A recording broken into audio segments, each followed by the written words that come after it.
How's it going, everyone? Welcome. Javier Gonzalez here. So in today's video I do want to explore about is the object notations in Typescript and get myself familiar with reading the handbook. So this is a course made by Steve Pocock, the software engineer that has previously worked at Versal, and well, that he created this course. And the idea behind any time that you consume a course is to understand what is the vision, the description, the story that the author is giving to you as a way to make sense of how do we get here. So this is pretty much the idea from Matt Pocock and other people that create courses. And with this storytelling, the more aligned to the truth, and the truth is the things that works, the things that are, the better off will be for all of us who wants to, in our case, build applications in Typescript, right? So for mechanical stuff like this, or to learn about CSS or JavaScript or HTML or TypeScript or even SQL or React applications, right? The more you understand the reason behind the authors, the intentions, the better off will be for you, because you can become much more effective with the tool. So, and if that's the case, well, let's take a look at the object model here. And a quick recap of how do I get here. So first, within this model, in the Kickstart your Typescript setup, is just an explanation of why we have Typescript in the first place. So I have to do my own little research to explore where Typescript came from and the reason about it. Right. So this was a project initially made by a bunch of smart software engineering people at Microsoft, where they have this extensive experience working on C#, and they want to take that knowledge and apply it to the web. Why? Because JavaScript, it is dynamic in nature. It is a language that is good for prototyping. But when it comes to keep track of the data flows and do maintenance or enhance something, it becomes quite problematic, because you have to read all of this piece of code and try to understand the entire flow of it. So Typescript say, hey, let's go to, or the Typescript people, but it was initially made by one single software engineer. And then the project grows to have a team. What the idea is that let's going to have now a language that have these static notations.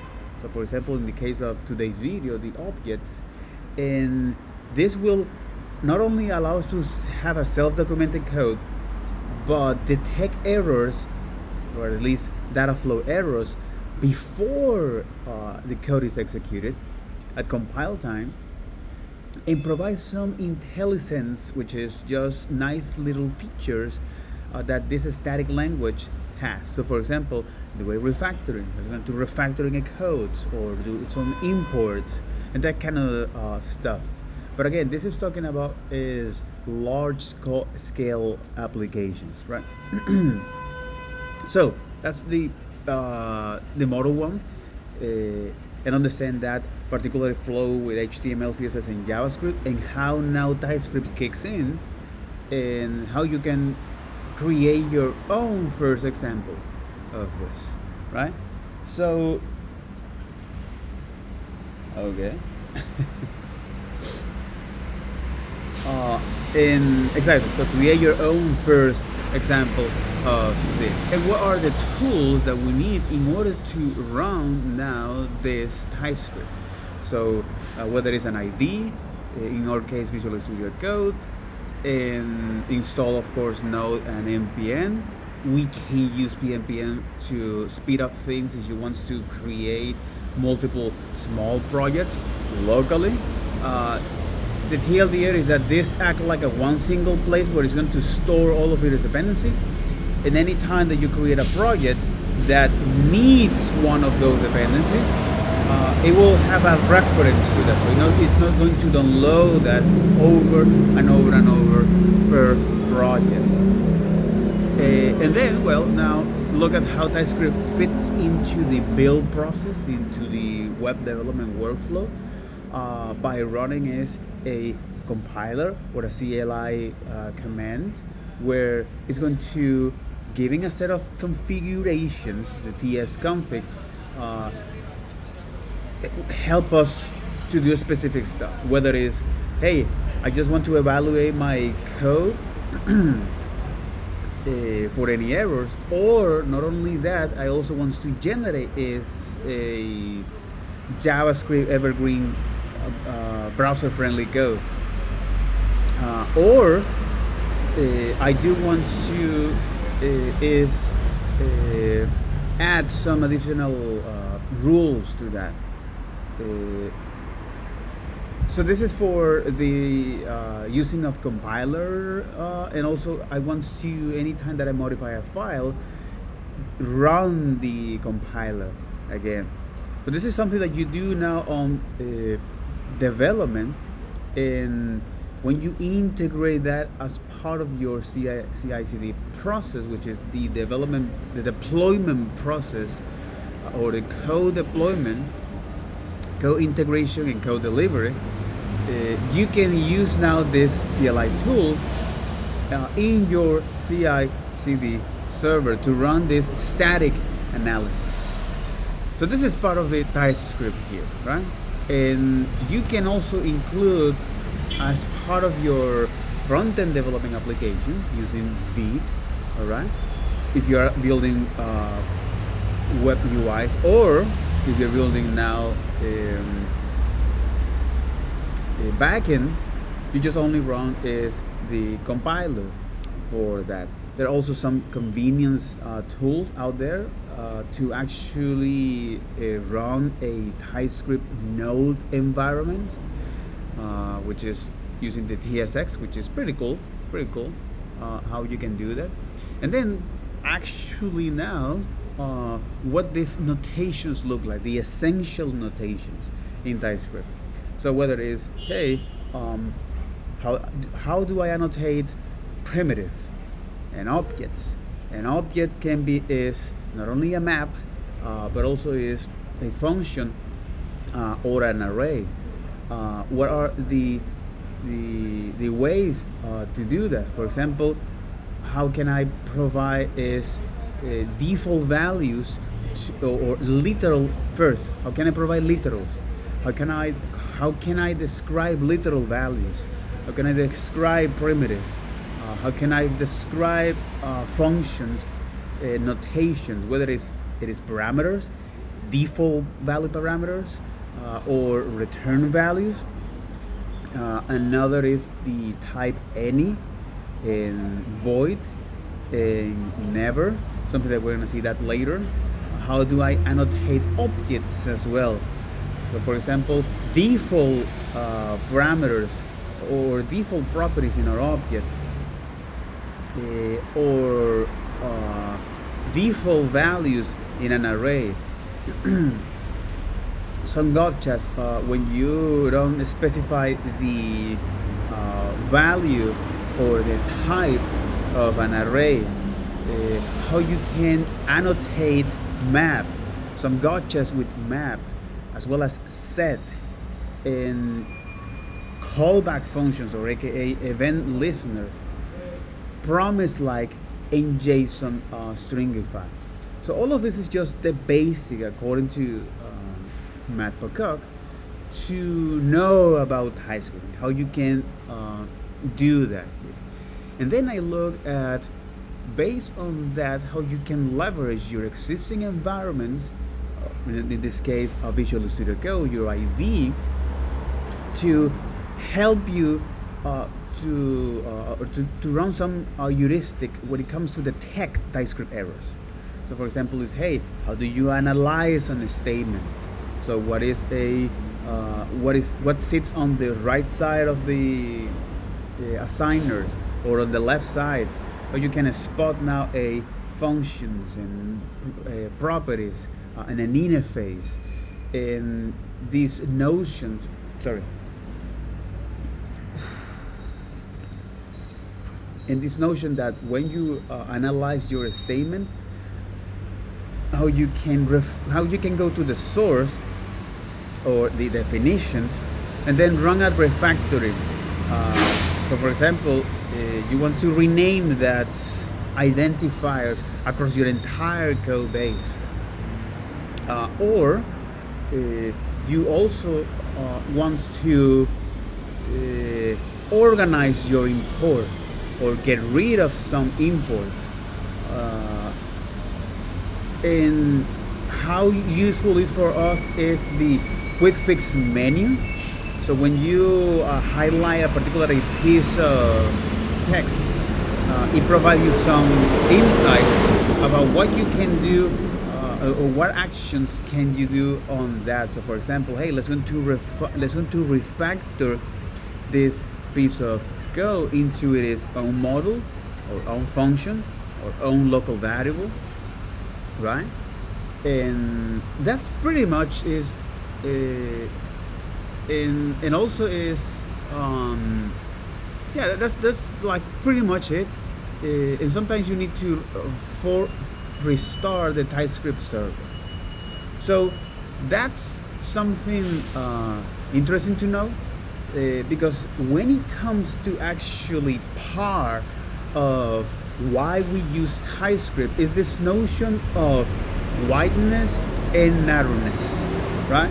So the idea is that as you create now, or as you describe different systems in your applications, and those systems described is a contract, whether it's a business logic or how different parts communicate each other, right? The notion is that if you need to, for example, describe more broad part of your code, you can use unions to do that, all right?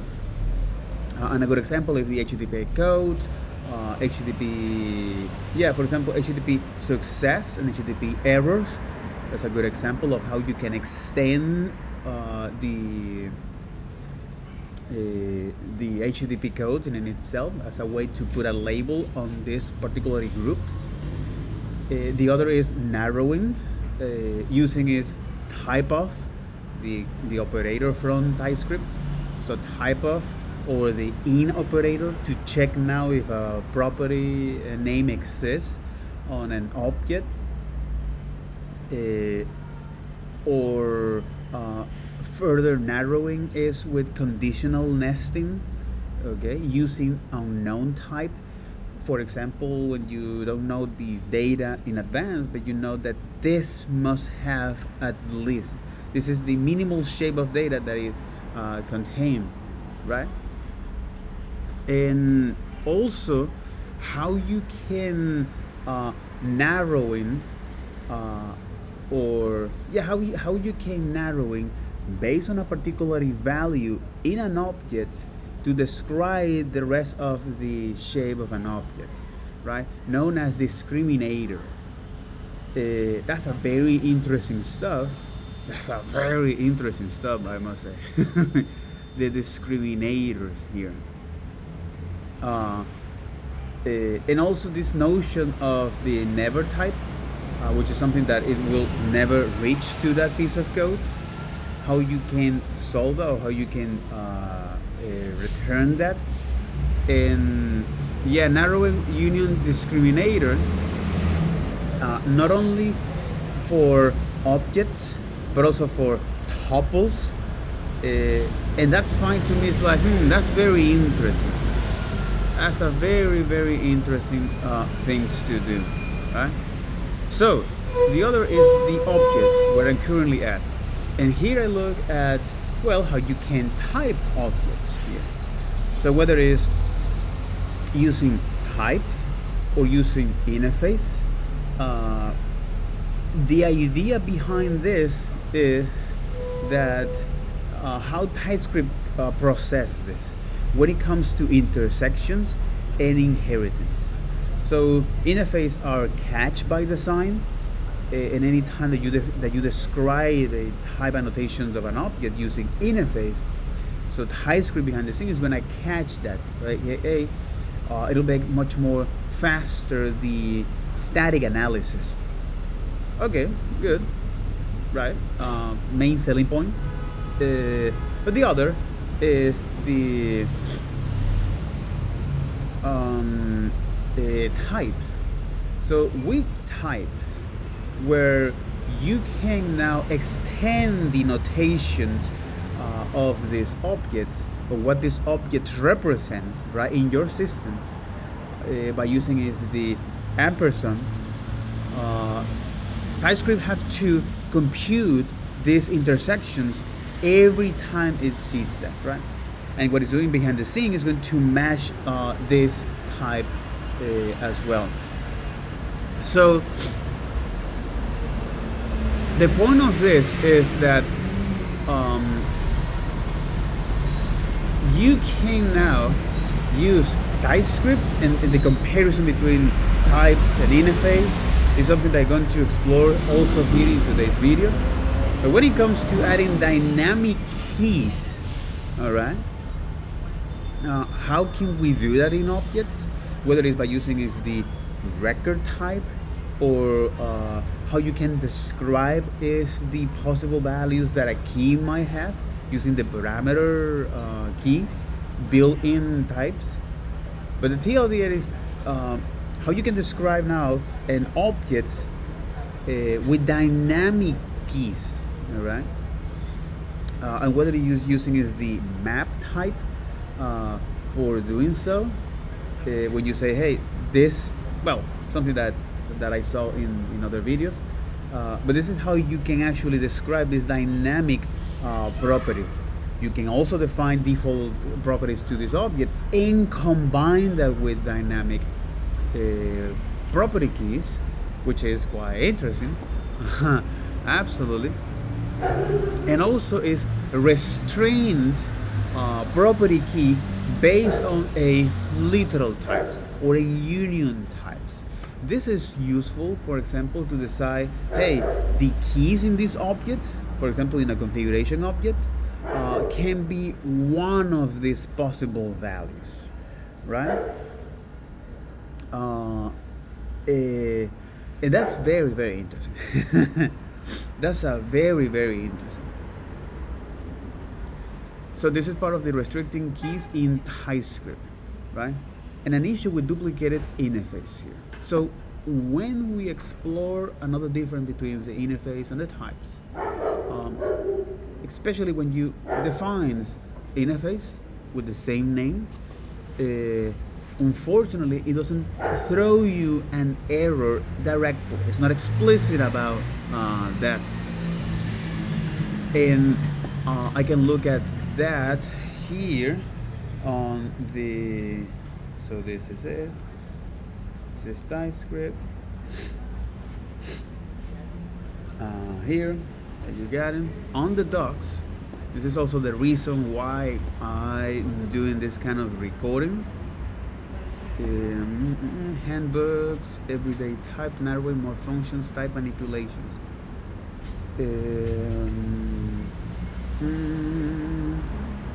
It's more about the object types. This one, exactly. The interface. Let me see if this. Quick reference, property modifiers, optional read-only, index, access, property checks, intersection types, interface extensions versus intersection. Got it. So we just look at the two ways to combine types with which are similar, but are actually subtle difference. With interface, we could use an extend clause to extend from other types. And we were able to do something similar with intersections and name the result with tape alias. The principal difference between the two is how conflicts are handled. So that's the difference here between the interface extensions and intersections, is how conflicts are handled. This is one of the, okay. And that's the difference. It's typically one of the main reasons why you pick one over the other between an interface and a type alias of an interception type. If interfaces are defined with the same name, there you got it. If interfaces are defined with the same name, Typescript will attempt to merge them if the properties are compatible. So if this object has the same signature, all right, it's gonna merge that. It will try to merge that. If the properties are not compatible, as they have the same property name but different types, okay. So Typescript will attempt to merge them if the properties are compatible. Okay. So Typescript will raise an error. In this case, the interception type property with different types will be merged automatically. When the type is used later, in the case of intersection types, properties with different types will be merged automatically. When the type is used later, Typescript will expect the property to satisfy both types simultaneously, which may produce unexpected results. So for example, like this.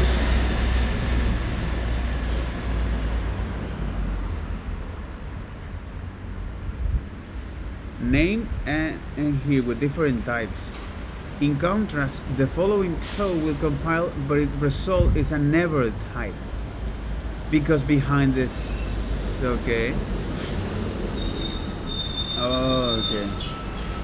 In this case, staff will require the name property to be both a string and a number, which result in property being of the type never.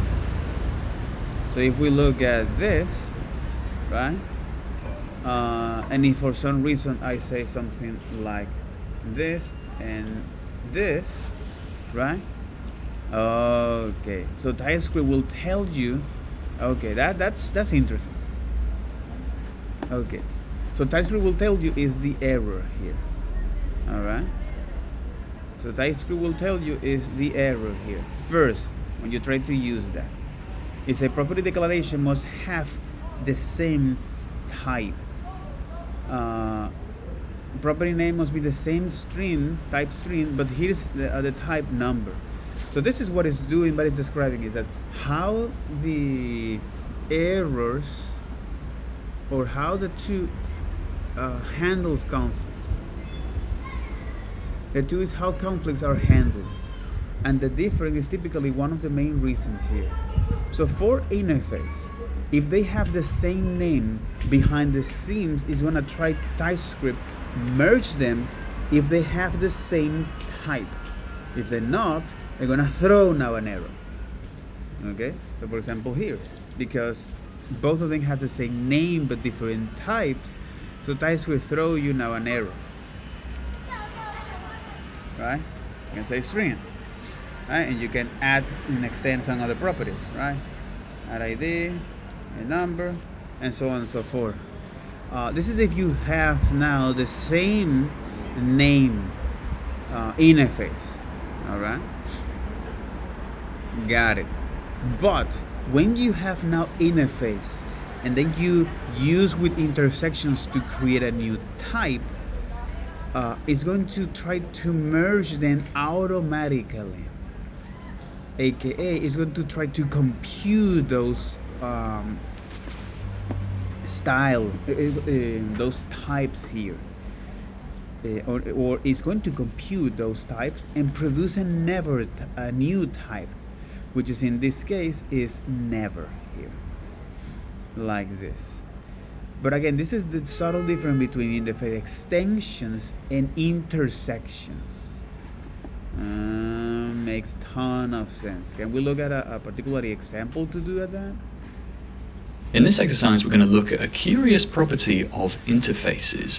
We have myLogger here, which is an object which is being assigned the type of logger, which is declared as an interface, or in fact as two interfaces above it. And really we want our log function to only need message string inside here. And yet we're getting an error here saying that this level thing shouldn't be required, except currently it is required. So if we hover over logger.log, it's requiring message string and level number, even though this log inside myLogger is not. It only needs message string. Your job here is to try to work out why this bug is occurring and what we can do to fix it. And notice that there are a couple of loggers here with the same name. Interesting. Good luck. So,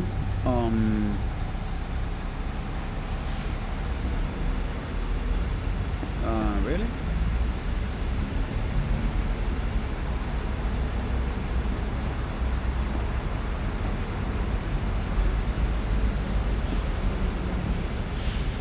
So, if I remove this, for example,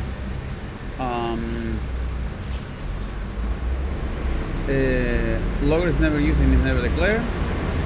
So in this case, it doesn't seem. So if I say name with a string and name with a number, right? So if those interface has the same keys but not the same values, so Typescript will throw you now an error, which is good. So in this case, it is now a valid signature. So both identifiers, the logs, as now is a function signature, right? A function signature. But it's interesting because it doesn't go deeper into the parameters unless you're starting to look at this thing and it say, hey, unused Typescript errors direct Typescript expect errors level is not needed, right? So what's happening here is that behind the scenes is merging these two interface as well as it is parameters in this function here, and whether you remove this, right? Whether you remove that so you don't need that second parameter, right? Or you just get rid of that logger interface to do so. There's another way of how you can fix this. But the thing here is that if you have now interface with the same name for some reason, but their functions or their signatures are not matching here, especially on the functions, you might have now an issue. So if you add now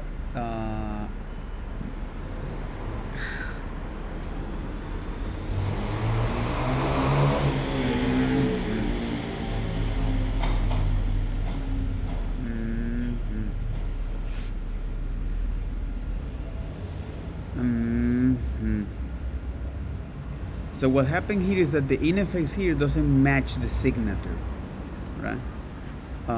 And well, it's actually telling you that it's like, hey, in use Typescript expected error directly.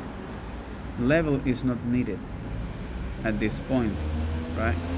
So whether it's you remove that, all right, whether you remove that from the type, like this, right? Whether you remove one interface or you remove one of the signatures elements to match that, because behind the scenes what it's doing is to trying to match those interface. Especially on the functions here. Okay, so what you'll notice if you look at this quite closely is that we have two interfaces with duplicate names. We've got interface logger and interface logger. You would expect that these kind of behave as if they were JavaScript variables, where if we have two loggers with the same name, and these would error here. This is what my expected, the expected behavior, right? Yeah, right. You would get a cannot redeclare block scoped variable logger, and this would fail at runtime too. I'm pretty sure, although I've never tried. And you'd think that's what happens here, but no. When you have declaration merging here, this is what this is called. You have two different declarations with the same name of exactly. Declaration merging, something that they mention here. Declaration merging.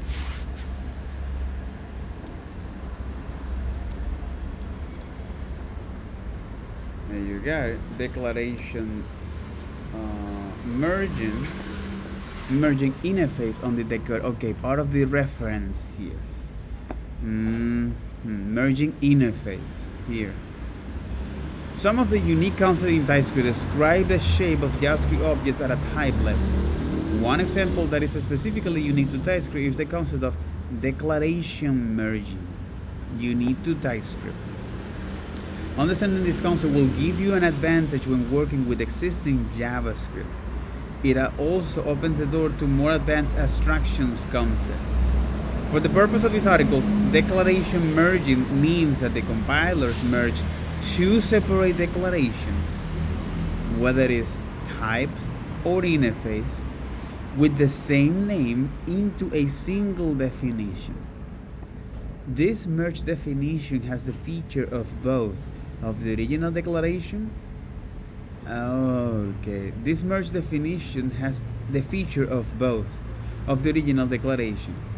Any number of declarations can be merged, and it is not limited to just two declarations. Exactly. So this is the idea. Hey compiler, I do want to merge declarations, types, variables, and here you have this declaration, whether it's a namespace and types and value. So I do want to merge merge declaration with the same name, whether it's a namespace, a class, an enum, an interface, type alias, even functions and variables. All right. And I do want to merge them and create a new declaration. So basic concept here is in TypeScript, a declaration creates entities in at least one of the three groups. Okay. A declaration creates entities in at least one of these three groups. So in other words, it creates now it's like putting something in a basket, right? So it's create entities in at least one of these three groups here: namespace, types, or value. Namespace creating declarations creates namespace, exactly, which contains names that are accessed using a dot notation. And type creating declaration do just that. They create a type that is visible with the declared share and bound to the given name. Okay, hey, this type is bound to this given identifier or name. And lastly, value declarations create values that are visible in the output JavaScript. Understanding what is created with each declaration will help you understand what is merged when you perform a declaration merge. And then merging interface. So, but again, this is telling the compiler, hey, if I have the same declaration, I just want you to merge them into a new declarations, which combines all of the original. All right, and it can be several of them. Merging interface, the simplest and perhaps most common type of declarations merging is interface. at most basic level, the merge mechanically joins the member of both declarations into a single interface with the same name, right? So they merge them mechanically. Non-functions members of the interface should be unique. If they are not unique, they must be on the same type. Okay, non-function members of the interface should be unique. Okay, if they are not unique, they must be on the same type. The compiler will issue an error if the interface both declare a non-function member, a primitive, but a non-function member, of the same name but with different types. So for example, if you have now height and height here with different types, it will throw now an error. So for functions members, each function member of the same name is treated as describing an overload of the same function. Wait, what? Okay, for function members, each function member of the same name is treated as describing of overload of the same function. Of note too is that the case of interface A merging with later interface H, the second interface will have higher precedence than the first in. So in other words, if you're trying to create now a new interface like this, where they have the same function members, right? It's going to override that with the higher preference, or in other words, so it's gonna merge them. So the three interface will merge to create a single declaration as so.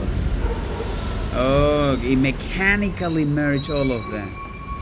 So it's mechanically say, I'm enhancing this functionality, this another one, and this another one, and this another one. Okay, to actually describe a specific use cases. Notice that the element of each group maintains the same order, but the groups themselves are merged with later overloads set order differently. One exception to this rule is specialized signatures.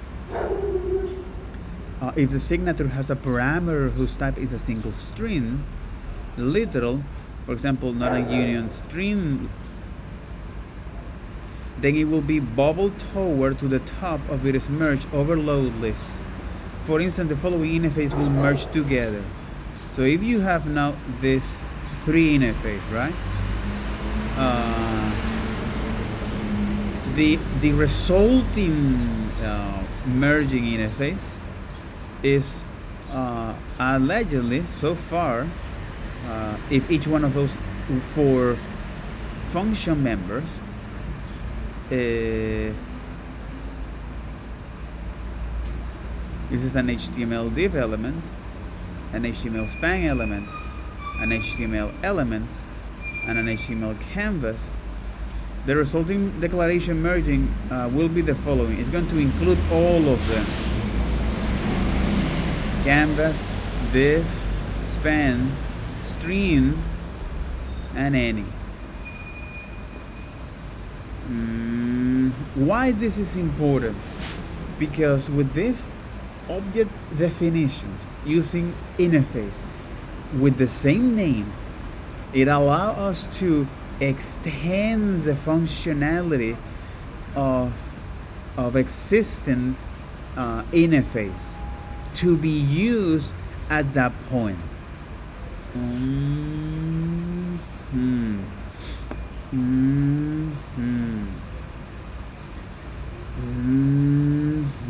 That's interesting. That's a very, very interesting thing. Merging namespace. Merging namespace with class, functions, and enums here. This allows merge model augmentations and global augmentation. This is okay. Merging declarations. So not only that, The idea is to tell the compiler to, if you see this interface or declaration with the same name, particularly with interface, right? I just used to now mechanically, in the case of interface, merge those as he described here. So mechanically joins the member of both declaration, right? If, for example, they have the same name but a different type, it will throw an error for non-function member. But for function members, right? It will say, hey, okay. For non-function member, it will say, hey,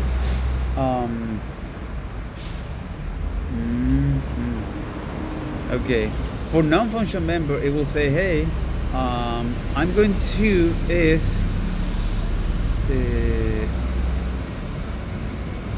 merge them with later declarations, right?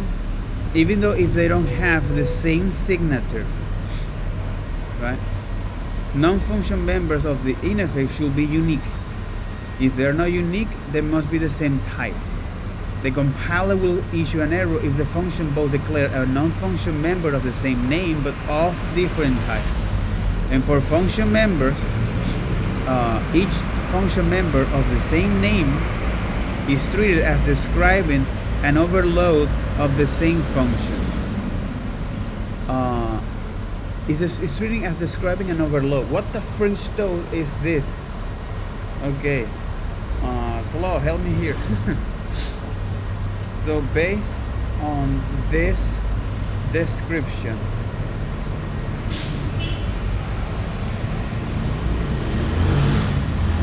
from here,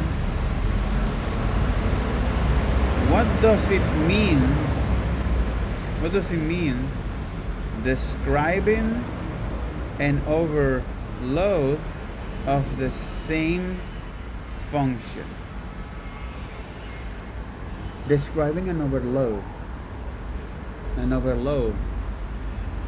Functions overload means declaring multiple type signatures for a single function. Okay. So this overload is pretty basic. Okay.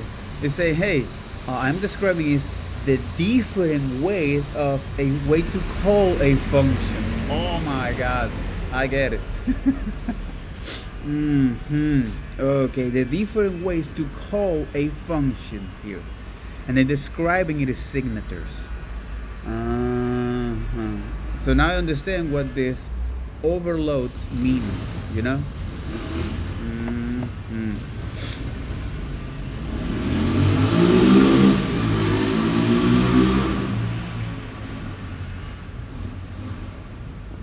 Okay.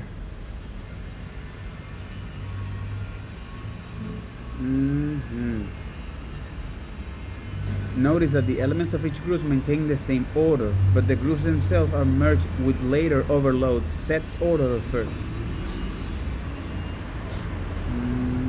Set order first. Set order first. So I'm gonna look at the first at the top, or the last declarations of that same interface at the top, and then the other one. But again, this is so merging interface is quite convenient if you want to use existence declarations that describe is a piece of a system in your app, whether it's a business logic or some other part of your systems, that when you reuse them and define is a new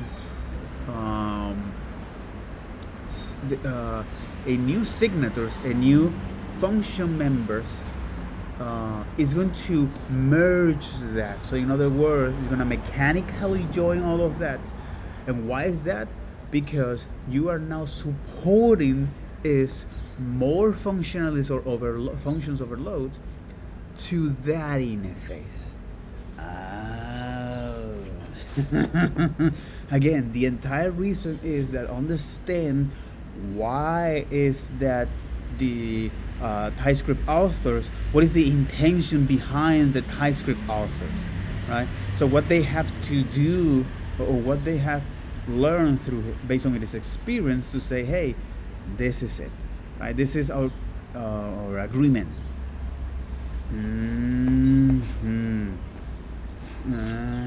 So merging declarations in interface allow us to define for functions members, allows to enhance, allow us, exactly. So merging declaration in interface allows to enhance for function members functionalities in the functionalities in a common interface, right?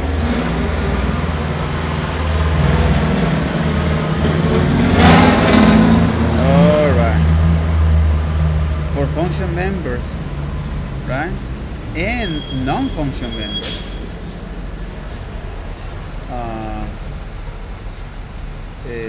or features in a common interface. Okay.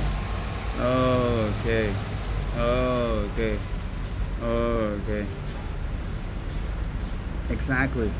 It lets you build up an interface across multiple declarations for non-functions. So that's it.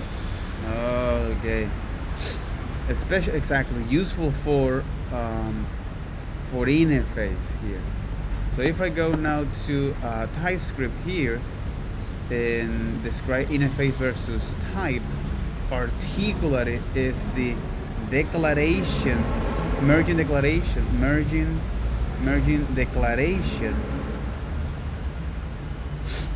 okay, like this, right? Wait, cloud response. No, it's this one, exactly. So merging declarations in interface allow us to enhance for function members and non-function members features in a common place, right? In a common interface. So for example, like this, they have the same config, they have the same names. All right, let me now enhance the functionality or the feature of this common interface. So tie up number for here and get options, right? And then you can also define later on with this one, and the resulting type, right? And the resulting type will be something with in a set order way. So these two first will be the first, and then you get now is the this two one.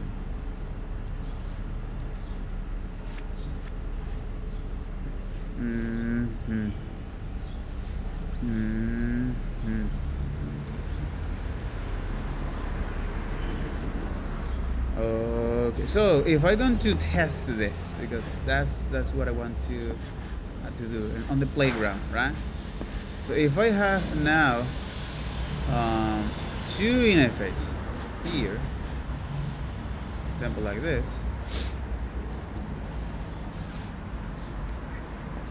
and for this, right? What will be the shape of this config, bro? If I say const, this is our config, right? What will be the shape of this config? You know?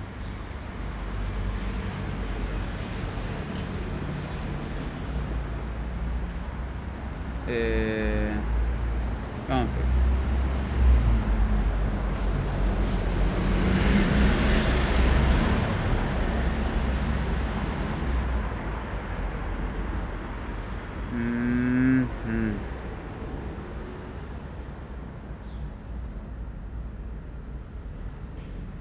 exactly, timeout get option, which it can be either a string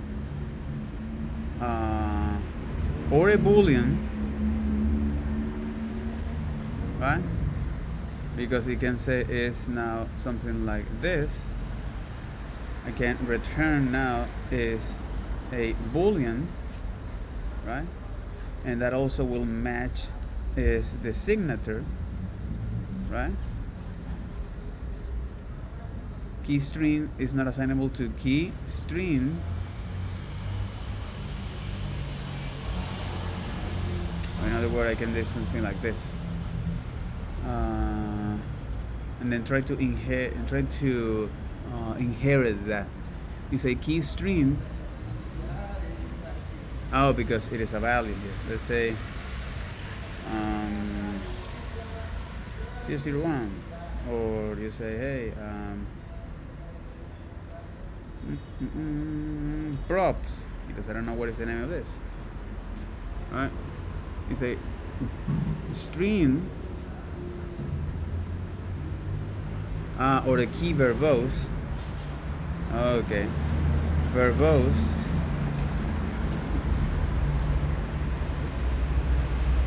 New overload for get options.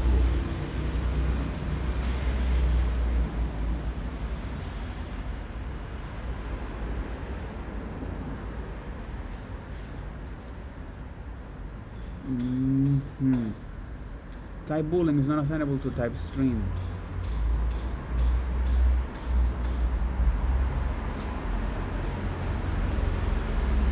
The expected types come from property get option, which is declared here on the console. But it's a type boolean is not assignable to type string, because this is one of the signature. Okay, key verbose or boolean. So in other words,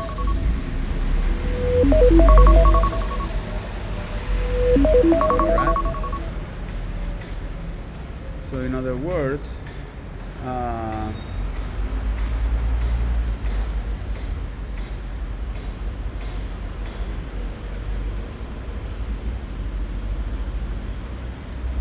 exactly, verbose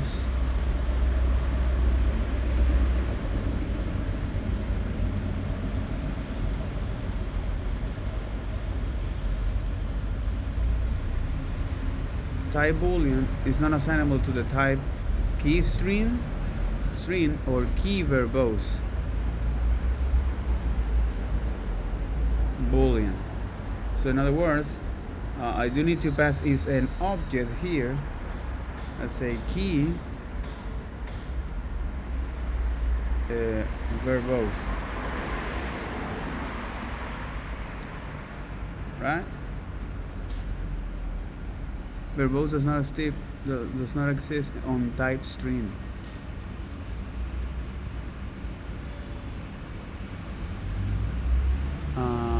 And how do I match this?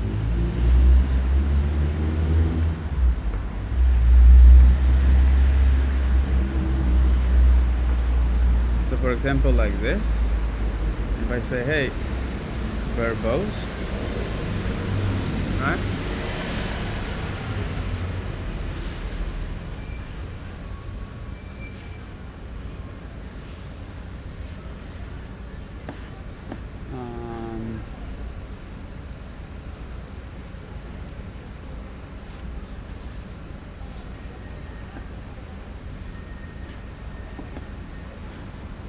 Let me use is that one.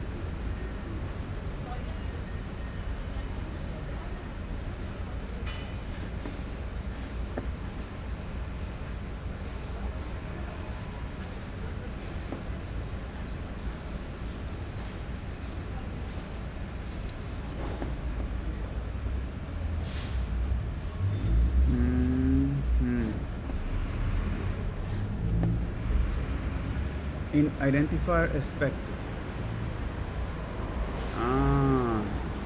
Say what, like this?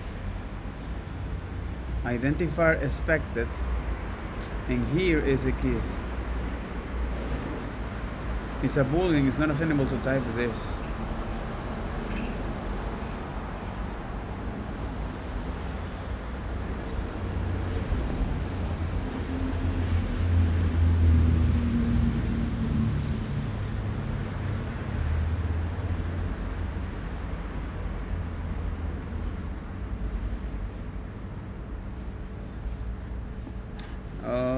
Okay, exactly, because I do need is to define something like this.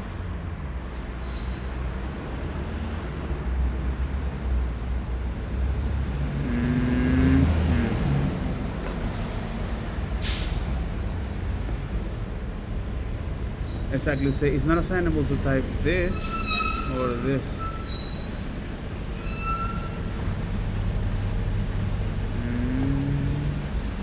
But again, this is just to provide this is just to enhance existing functionality in your code, bro. And then you need to do this type assertion here as config. Oh, like this as config.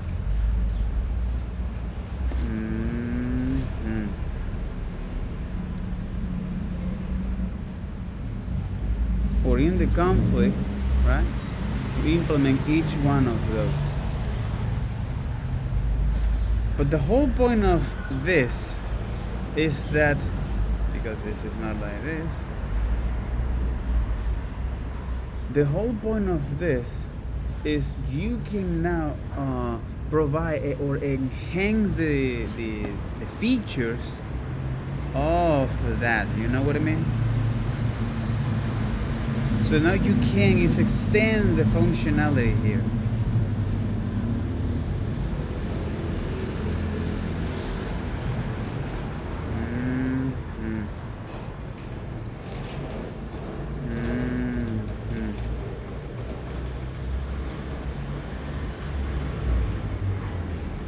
Okay, got it. Got it.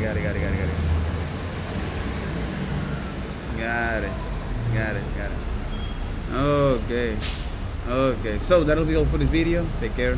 Bye bye.